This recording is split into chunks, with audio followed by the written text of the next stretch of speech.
Hello friends, welcome to our YouTube channel. Today we'll start chapter number 5, standard 11, laws of motion. And our today's topic is the conservation of momentum of chapter number 5. Okay, so first we note down the topic.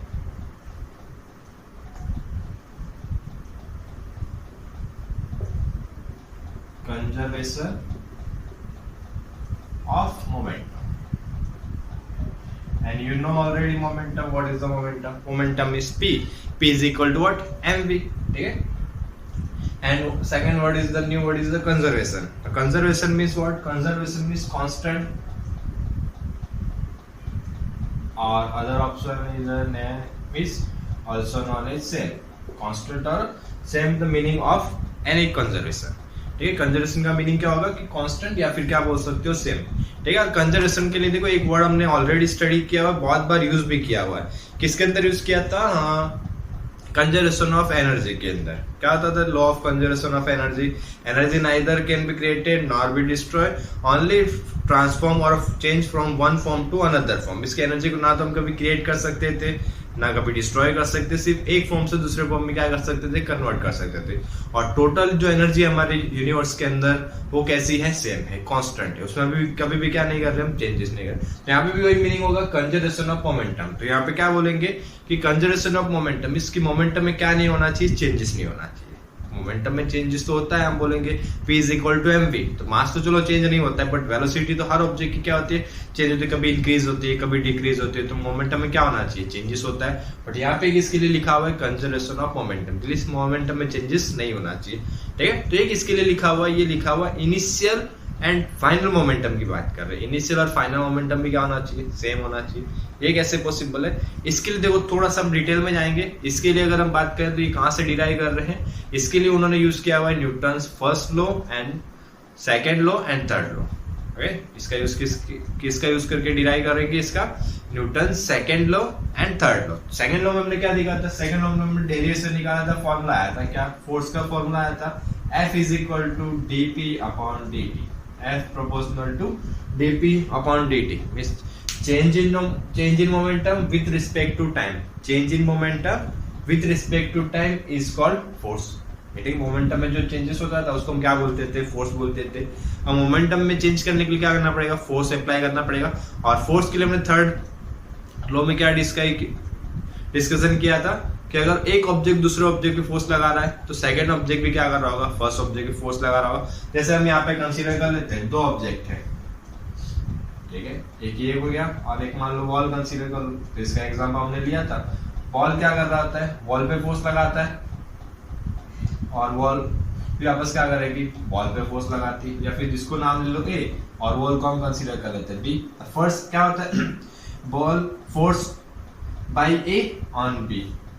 Force by A on B means किसको लिख देते? A by इसका कर रहा है force लगा रहा है कौन? A. किस पे लगा रहा है? B पे. Is equal to minus B भी क्या कर रहा है? वापस किस पे फोर्स अप्लाई कर रहा है? A पे. कौन सी डायरेक्शन में? ऑपोजिट डायरेक्शन में. तो इसको क्या लिख देते हैं हम? FBA. और दोनों के मैग्नीट्यूड्स क्या होते हैं? सेम. और डायरेक्शंस कैसी होती है? ऑपोजिट. ये चीज हमने कहां पे डिस्कस की थी? थर्ड लॉ के अंदर. ठीक है, तो इन दो चीज का यूज करके हमें ये चीज प्रूव करनी है. ठीक है, और इसके लिए देखो एक एग्जांपल भी दिया हुआ है, बेस्ट एग्जांपल दिया हुआ है. उसमें एग्जांपल हम कंसीडर कर सकते हैं बुलेट और गन का. ठीक है, मतलब इसमें ये चीज बोले कि एक्सटर्नली कोई फोर्स नहीं होना चाहिए और सिस्टम कैसा होना चाहिए? आइसोलेटेड होना चाहिए. सिस्टम मतलब क्या? जहां पे भी फोर्स लग रहा है टोटल फोर्स उनका खुद के आपस में होना चाहिए. एक्सटर्नल फोर्स की कोई बात नहीं की है यहाँ पे. जैसे हम क्या करते हैं, अगर बुलेट फायर या गन से हम क्या करते हैं? अगर फायर करते हैं, गन से अगर हम क्या कर रहे हैं? फायर करते हैं, तो बहुत बार देखा होगा. छोटी गन से तो लगभग नहीं होगा, लेकिन अगर बड़ी गन से या तुम ये देखो तो जैसे ही फायर करते हैं तो फोर्स क्या किस पे लगाते हैं? हम बुलेट पे लगाते हैं. तो गन क्या कर रही है? बुलेट पे फोर्स लगा रही है. तो बुलेट पे क्या करती है? वापस किस पे फोर्स लगाती है? गन पे. और देखा भी होगा बहुत बार झटका लगता है एक कोई भी जो फायर कर रहा होगा, जो बुलेट चला रहा हो या गन चला रहा हो, तो उसको अगर जैसे ही फायर करता है तो वहां पे पीछे उसको हाथ में झटका लगता है. या फिर यहाँ पे भी मूवी वगैरह में देखा, रियल में तो एक्सपीरियंस नहीं किया होगा. ठीक है, तो मूवी वगैरह में तुमने देखा होगा जैसे ही करते हैं तो ऐसे झटका ऐसा लगता है. मतलब वहां पे क्या हो रहा होता है? फर्स्ट क्या करता है? गन किस पे फोर्स लगा रहा है, बुलेट पे, तो बुलेट भी वापस किस पे फोर्स लगा रही होगी, गन पे, तो दोनों की फोर्स की डायरेक्शन क्या होगी, ऑपोजिट होगी, और मैग्नीट्यूड क्या होंगे, सेम होंगे। तो जितना बुलेट स्पीड से आ गया उतनी स्पीड से क्या होगा, हमारा गन भी पीछे जा रहा होगा। ठीक है, इसी चीज को हम क्या करते हैं, डिस्क्राइब करते हैं। अब देखो यहाँ पे हम दो चीज कंसीडर करेंगे। ठीक है, जैसे बुलेट को हम यहाँ पे लिख लेते हैं बी। ठीक है, बुलेट को हम यहाँ पे लिख लेते हैं बी लिखेंगे, और दूसरा क्या लिखेंगे, गन को हम किससे डिनोट करेंगे, जी से। ठीक है, ये चीज याद रखना, बुलेट के लिए हम यूज करेंगे बी और गन के लिए यूज करेंगे जी। ठीक है, फर्स्ट फोर्स अप्लाई कौन कर रहा है, गन ही अप्लाई कर रही है, किस पे, बुलेट पे, तो force on bullet by gun. ठीक है, इसमें देखो थोड़ा सा चेंजेस कर लेना। ठीक है, ये आएगा यहाँ पे force on B by A और force on A by B. ठीक है, जिसपे फर्स्ट उस पे फोर्स लग रहा होता है, यहाँ पे force on B by A, force on A by B. ठीक है, यहाँ पे force on B by G, इसकी force on bullet by gun equal to, उसके ऑपोजिट क्या हो रहा होगा, force on gun by B. पहले गन ने फोर्स अप्लाई किया बुलेट पे, और सामने बुलेट भी क्या कर रही है, किस पे फोर्स अप्लाई कर रही है, गन पे, और इसकी डायरेक्शन क्या होगी, ऑपोजिट, तो इसको लिख लेते हैं हम। ठीक है, अब देखो इसकी जगह थोड़ा सा चेंजेस करें, एफ की जगह पे क्या लिख सकते हैं, डीबी बाई डी। और मैंने दूसरी भी चीज बताई थी, वहां पे जो एक्शन और रिएक्शन होता है सेम टाइम पे होता है। ठीक है, तो वहां पे दोनों के लिए टाइम भी क्या रहेगा, सेम रहेगा। ठीक है, इसके लिए टाइम के हम कंसीडर करने की जरूरत नहीं है, तो यहाँ पे सिर्फ क्या लिख सकते हैं, DP B is equal to minus DP G. ठीक है, डीपी का मीन्स क्या होगा, चेंज इन मोमेंटम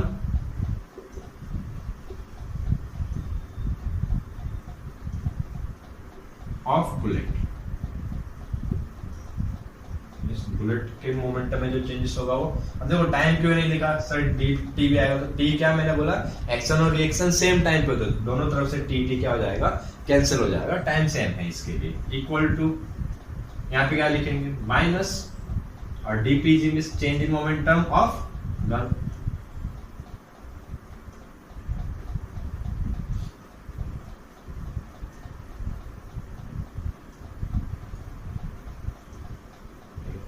अब देखो चेंज इन मोमेंटम फाइंड करना, तो क्या करना पड़ेगा, final momentum minus initial momentum. Velocity में क्या करते थे, final velocity minus initial velocity, उससे क्या मिलता है, इतना चेंज हो। जैसे बोल देते कि इनिशियली क्या होगा, जैसे बुलेट के पास हम बोल देते इनिशियल मोमेंटम है पी डेस, ठीक है, पी भी बोल लो, ये हो जाएगा हमारा इनिशियल। ठीक है, और पी बी डेस को हम क्या बोल देते हैं, final. Same as it is इसके लिए लिखेंगे, इसके लिए भी होगा, इनिशियल के लिए क्या यूज कर सकते हो, पी जी, और पी जी डेस हो जाएगा हमारा फाइनल के लिए। ठीक है, तो हमारे लिए क्या इक्वेशन होता है, अगर चेंज इन मोमेंटम करना है तो फाइनल, जैसे कि मान लो इनिशियल मोमेंटम था कि मास इनटू वेलोसिटी, जैसे बोल देते हैं इनिशियल मोमेंटम था उसके अंदर 2 न्यूटन इनटू सेकंड। ठीक है, 2 न्यूटन इनटू सेकंड बोल सकते हो, या फिर दूसरा क्या बोल सकते हो, 3 न्यूटन इनटू सेकंड फाइनल हुआ। कितना चेंज हुआ, 1 का। इनिशियली 2 था, फिर कितना हो गया 3, तो कितना चेंजेस हुआ 1। जैसे मान लो अगर गन की बात करें, गन में मान लेते हैं इनिशियली था हमारा 5 और फिर हो गया 7, तो कितना चेंजेस हुआ 2। कैसे पता चला, 7 माइनस 5, फाइनल माइनस क्या करेंगे, इनिशियल करेंगे। ठीक है, तो यही पे वो चीज करेंगे। देखो तो पहले वाले के लिए लिखे, तो final momentum minus initial momentum is equal to final momentum minus initial momentum. ठीक, अब देखो थोड़ा सा एक चीज कर सकते हैं, यहाँ पे माइनस है। ठीक है, माइनस से तो काउंस ओपन करोगे तो क्या आएगा, P dash B minus P B equal to minus P days G minus into minus plus P G, और माइनस पी डेस जी उसको इस साइड लेके आ जाओ और माइनस पी जी को उस साइड लेके चले जाते हैं, तो क्या आ जाएगा, पी बी डेस प्लस पी डेस जी, माइनस था इक्वल का अपोजिट साइड आया, क्या हो गया प्लस, और माइनस उस साइड आएगा तो ये क्या आ जाएगा प्लस। ठीक है, देखो अभी मैंने बताया था डेस वाले को हमने क्या कंसीडर किया था, फाइनल। डेस वाले को हमने क्या कंसीडर किया है, तो ये क्या हो गया, बुलेट प्लस गन का final momentum equal to bullet plus gun का इनिशियल मोमेंटम, क्या आ रहा है, इक्वल आ रहा है। और हमने क्या प्रूफ करना था, वही प्रूफ करना था कि कंजर्वेशन फिर कांस्टेंट होना चाहिए, फिर सेम होना चाहिए क्या, मोमेंटम इनिशियल और फाइनल, और पूरे सिस्टम का। मतलब ये नहीं बोल रहे कि सिर्फ बुलेट का और सिर्फ गन का, बुलेट प्लस गन दोनों का जो टोटल मोमेंटम होगा इनिशियल और दोनों का जो फाइनल मोमेंटम होगा वो दोनों हमारे क्या होंगे, इक्वल होंगे। और इसी चीज को हम क्या बोलेंगे, कंजर्वेशन ऑफ मोमेंटम। ठीक है, इतना याद रखना और आराम से नोट डाउन कर ले। Okay, take a screenshot of this video. Okay, next we start equilibrium of a particle. What is it? Next topic is equilibrium of particle.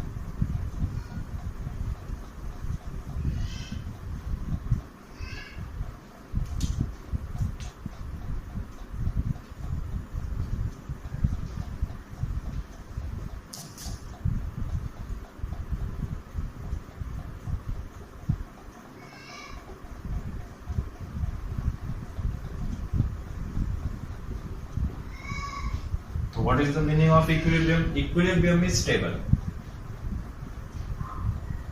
Stable or stationary.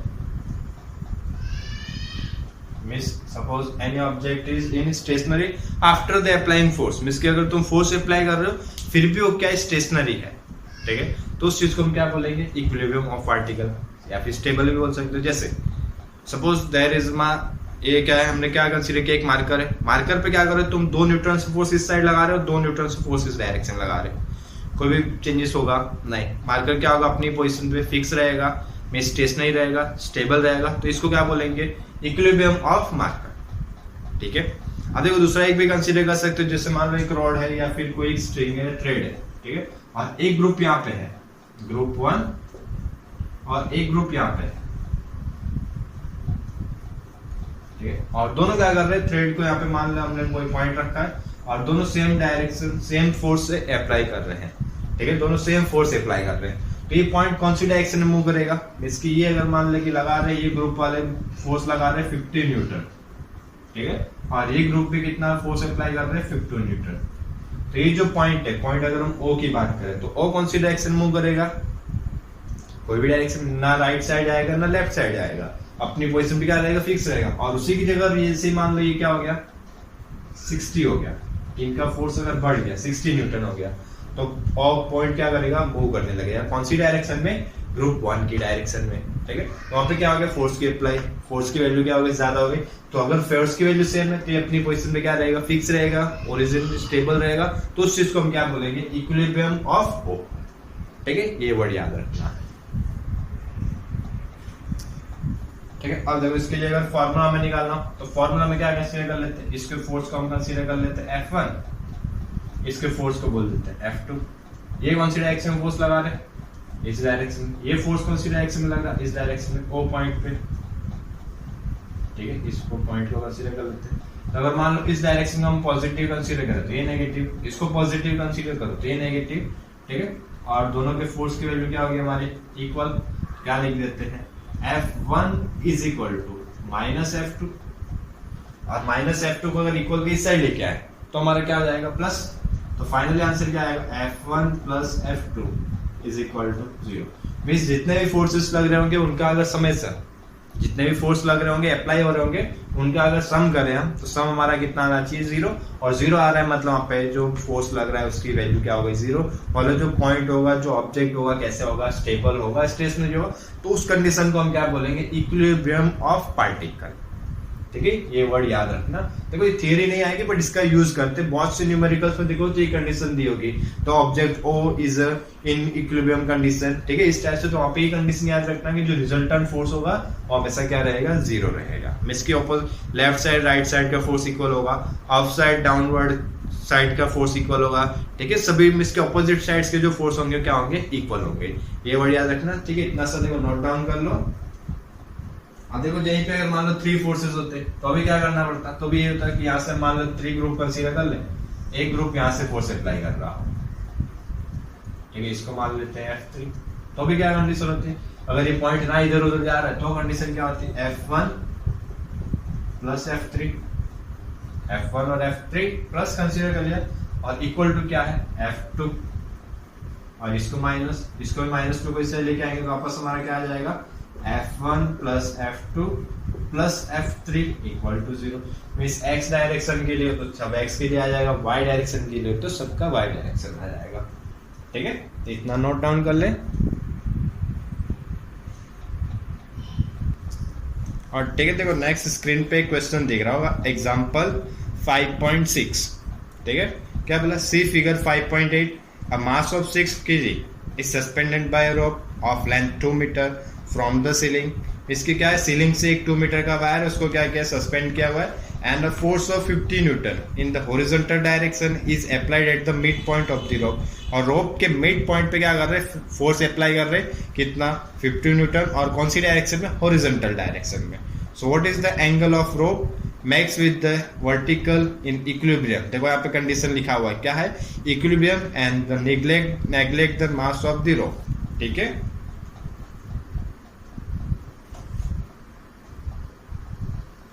देखो क्या है नेक्स्ट,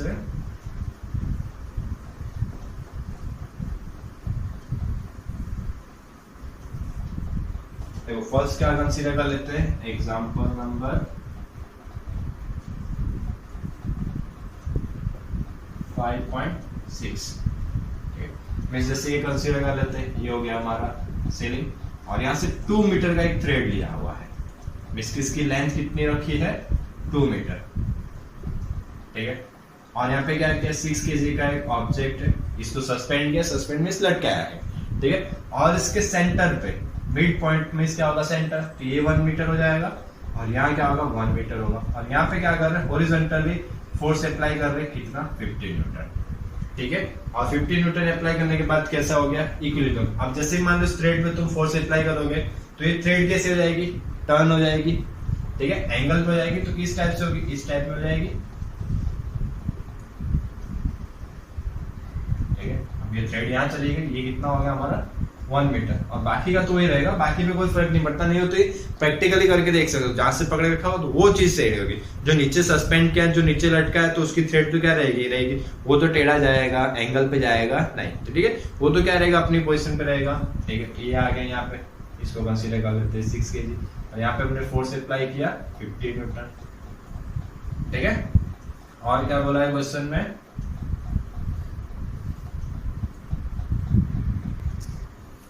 और वो बोला है कि यहाँ पे जो पॉइंट है वो कैसी कंडीशन में, इक्विलिब्रियम कंडीशन में। ठीक है, इक्विलिब्रियम में से कैसा है, स्टेबल है।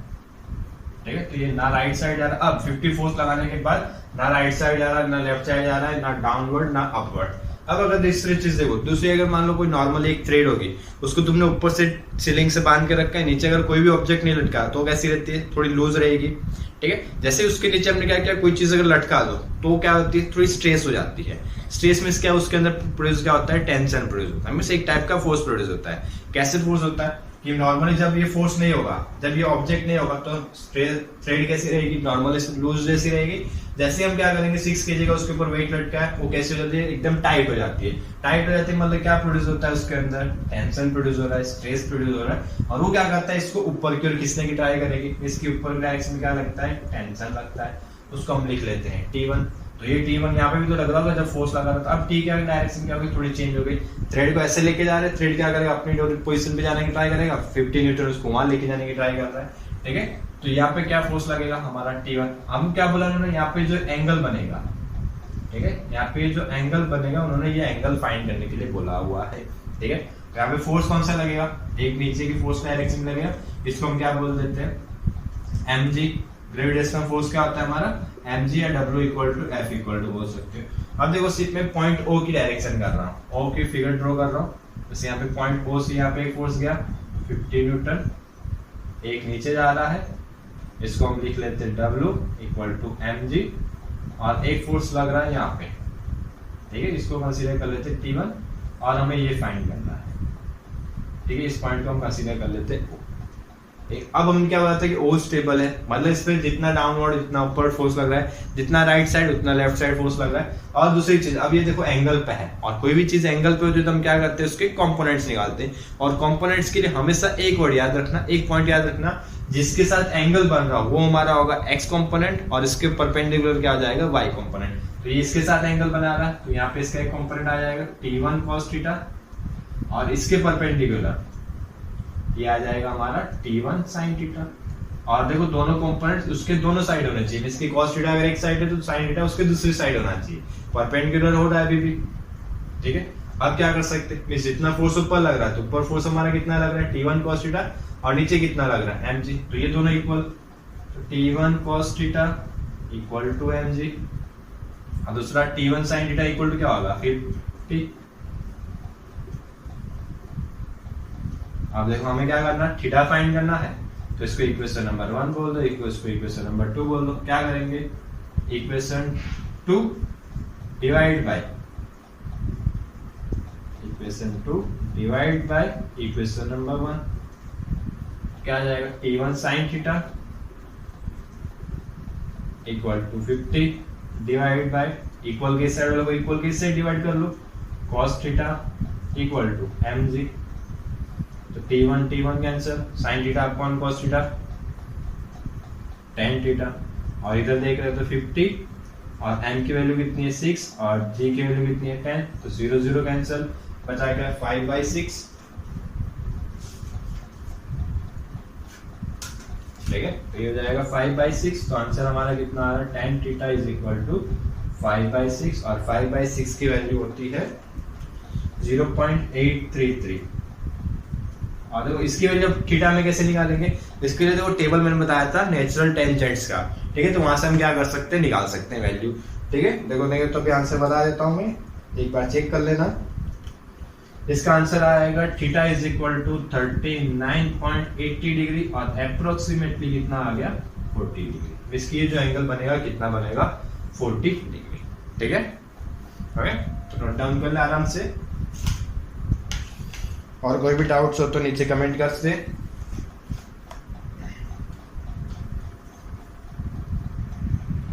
ओके, वीडियो देखने के लिए थैंक यू, और पसंद आया तो सब्सक्राइब जरूर करना।